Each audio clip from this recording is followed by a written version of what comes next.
Hello, good people. Today we are going to talk about speaking with confidence. The real art of conversation is not only to say the right thing at the right time, but to leave unsaid the wrong thing at a tempting moment. It requires sensitivity at this stage of a relationship. The context of the conversation and the comfort level of the person you are talking to depends on it. There are 4 levels of conversation based on the degree and the amount of personal disclosure. They are small talk, that's the first one. This is commonly referred to as the exchange of pleasantry stage. In this level, you talk only about generic topics, subjects that almost everyone is comfortable discussing. These subjects include the weather, the location you are both in, and current events. The small talk stage establishes rapport. It makes a person feel at ease with you. It's also a safe and neutral avenue for people to subtly size up one another and explore if it's a conversation or relationship that they had want to invest in. If the small talk goes well, you can proceed into the next level, that is the fact disclosure. On the fact disclosure stage, you tell the other person some facts about you, such as your job, your area of residence, and your interests. This is a getting to know stage, and it aims to see if you have something in common with the other person. It's also a signal that you are opening up a little bit to the other person while still staying on neutral topics. If the fact disclosure stage goes well, you can proceed to sharing viewpoints and opinions. On this stage of the viewpoints and opinions, the conversation, you can offer what you think about various topics like politics, the new business model, or even the latest blockbuster. It helps them to read and be curious about many things, from politics to entertainment to current events. Sharing viewpoints and opinions requires the buffering effect of the first 2 stages for 2 reasons. First, a person needs rapport with another person before they can discuss potentially continuous statements, even if they are having a healthy debate. Then secondly, sharing viewpoints and opinions opens a person to the scrutiny of another, and this requires that there is some level of safety and trust in a relationship. The controversial and therefore potentially offensive nature of an opinion exists in a range. Make sure that you remain within the safe zone in the early stages of your relationship. Personal feelings. The 4th stage is disclosure and acknowledgement of personal feelings. For instance, you can share about your excitement for the new project or your worry about your son's upcoming piano recital. Depending on the context and the level of the friendship, you can disclose more personal subjects. This stage requires trust, rapport, and even a genuine friendship because of the intimate nature of the subject. Different people have different comfort levels when it comes to disclosing feelings, and there are cases when you need several conversations before they would trust enough to open themselves. In some cases, you never get to this stage. Just make sure to be sensitive and test the other person's readiness before opening an intimate topic. Listening is vital in all stages of the conversation, but especially so in this fourth stage. Listen with empathy and understanding to acknowledge that you heard the feeling that they have shared. Have you ever heard someone say in response to your comment, "I understand," and you were quite sure they didn't? Of course you have. How did you feel? How did you feel at that moment? Most likely not very good. Something was probably screaming inside you, saying, "No, you didn't," or "No, you don't," because you knew they were simply throwing out a glitch. They didn't really understand you, unless you realize there are 4 levels of communication, and until you know how to take people through those 4 levels, your conversations at work and at home will be littered with misunderstandings. And that is not acceptable if you want your team to function well, if you want your customer service to shine, and if you want your relationships to work. Number 1, glitch level. This is the most superficial level of conversation and is limited to an important chit-chat. It includes comments such as, "How are you? Some weather out there. See you around. And take care." This level of communication may feel safe because nothing is ever said that could be offensive. The problem is, nothing is never said that could be useful. If, for example, you are a salesperson talking to prospective customer, and if you stay on this level of communication, you miss an opportunity to understand your prospect's problem and help her solve it. You see this take place at restaurants and everywhere. The server will come by after you have begun eating and ask, "How is everything?" The typical customer responds with a glitch, "Everything is fine." And the typical customer says everything is fine whether or not it is. If the food isn't fine but not bad enough to send back, he simply decides privately that he will never come back to that restaurant again. The server has failed to learn some very important information and the restaurant has lost a customer. But that's not all. The customer loses as well because he has had unsatisfactory experience and may even feel like he wasted his money. So if you are hoping to build better relationships on and off the job, the glitch level won't do it for you. A little deeper communication would be good and would be the best. Fact level, that's the second one.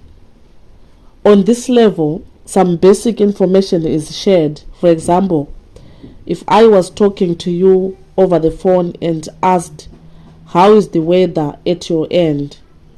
and you replied, "Great," you would be giving me a glitch. But if you said, "It's 73 degrees," you would be giving me a fact. Facts can be useful if you are in the customer service business. You may talk about the features of your product or service. Those may be useful facts for the prospective customer. If you are trying to build your team, you may work on getting more acquainted with each other by sharing some information about your family, your schooling, and your hobbies. Those are useful facts, so the team members start to feel like they know each other. Most of the time, the fact level of communication is fairly comfortable and non-threatening in a sales situation. The customer doesn't feel too high pressured, and the salesperson learns a few things that will help him or her to take the conversation a bit further. Just be careful. Don't read too much into the facts. Suppose one of your friends said, "When I was a kid, my dad did some things that scared me." Can you relate to that? And suppose you answered, "Yes, I understand. I can relate to that." Do you really understand or just think you do? Let's say your friend went on to say, "My dad was a coal miner from early in the morning until late in the afternoon, 6 days a week, for 23 years. When he finished his shift, he and his buddies would all go to the bar, drink until midnight, and then he would come home drunk. Of course, I would be asleep, but he would pull me by the hair and wake me up and shoot an unloaded pistol at my head. That scared me." Is that what you had in mind when you said you could relate to your friend? I doubt it. That's why Jeff is so right when he says, "Never say I understand until you really do." Even if you are communicating on the fact level, there is so much more you need to understand for the communication to be highly effective. You need to get to the third level or beyond. The third level is opinion level. This is where you start make sense of the fact. In other words, you talk about what the facts mean to you or the other person. If I ask you, "How is business?" and you say, "Okay," you have given me a clear answer. If you answer, "Our sales are up by 14% over last year at this time," you have given me a fact. But if I probe a little bit and ask, "What do you think of that 14% increase?" I start to get to the real meaning. If you tell me what you think about that, if you give me your opinion and say, "I think a 14% increase is okay, but it doesn't seem that great when I know my competitors are up by 27%, I will have a much fuller understanding. In one group I was attending, the people shared the fact they had children, and then some people shared their opinions on children. I'm sure you can see the difference. The people said such things as, "Grandchildren are God's reward for not killing your children." Mothers of teens know why some animals eat their young. Children seldom misquote you. In fact, they usually repeat word for word what you shouldn't have said. The main purpose of holding children's parties is to remind yourself that there are children more awful than your own.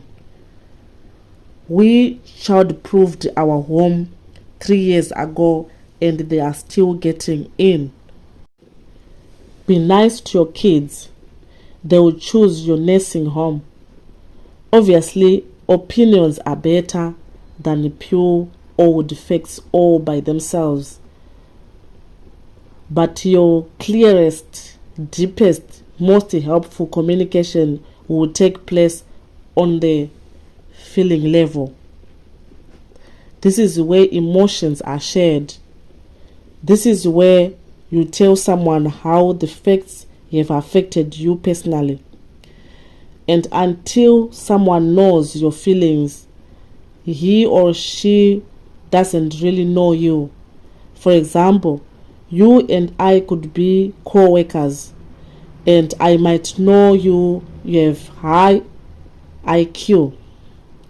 That would be a fact.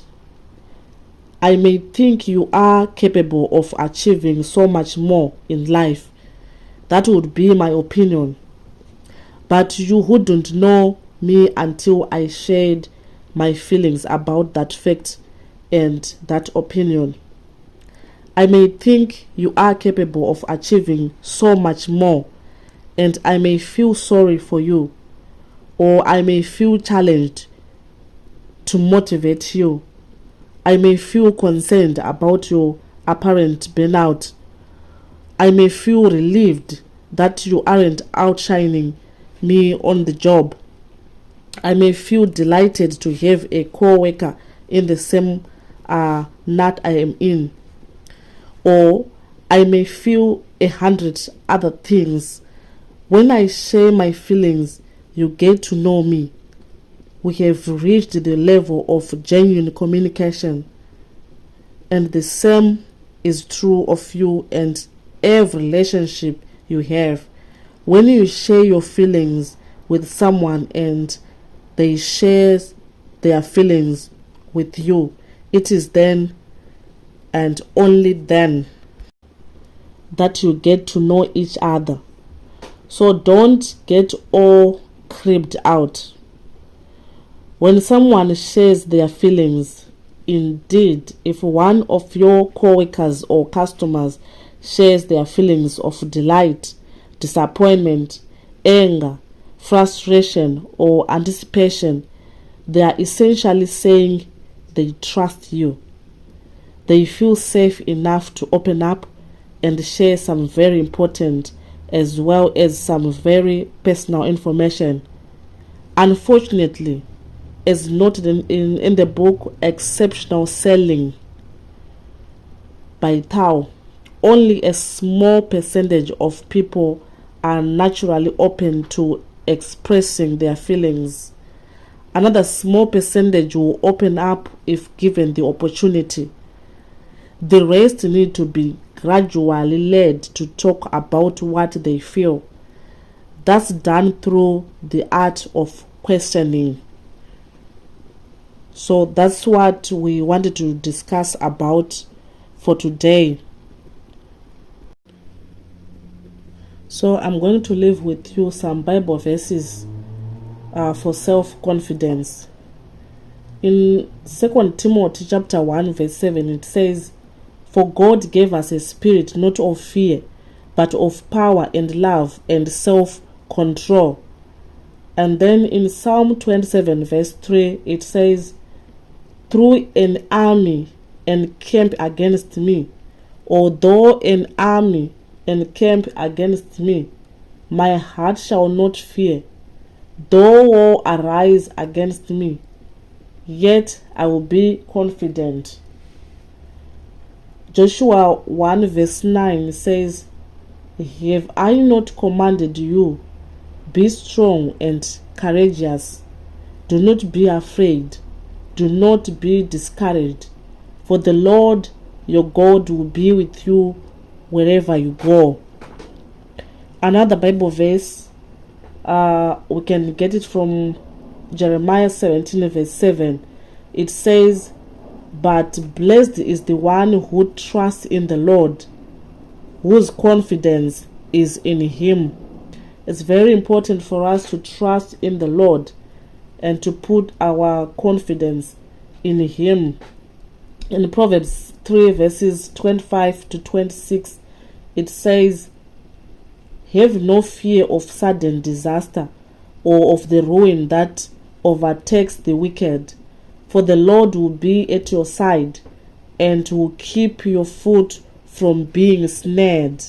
Again, from the book of Philippians chapter 1 verse 6, it reads, "Being confident of this, that he who began a good work in you will carry it on to completion until the day of Christ Jesus."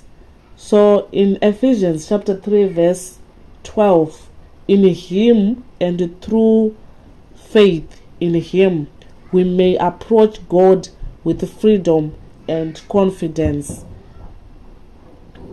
So in 2 Corinthians chapter 12 verse 9 as well, it says, "But he said to me, my grace is sufficient for you, for my power is made perfect in weakness.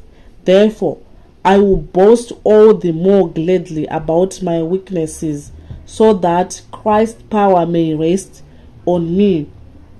In Hebrews, I like this verse so much. In Hebrews 13 verse 6, "So we say with confidence, the Lord is my helper. I will not be afraid. What can mere mortals do to me? If I know that the Lord is my helper, I will not be afraid. Why? What will mere mortals do to me? Because I know the Lord is on my side and he is always with me." In Psalm 27 verse 3, it says, "Though an army encamp against me, my heart shall not fear. Though war arise against me, yet I will be confident." I have repeated this verse because we know we have got power through him who strengthens us, through Jesus Christ who is our helper. So we should not lose confidence because we have got the greater one who lives in us. So he encourages us to be confident in him and to put our trust in him. May God bless you. Thank you so much for listening, and don't forget to subscribe. Until next time, bye for now.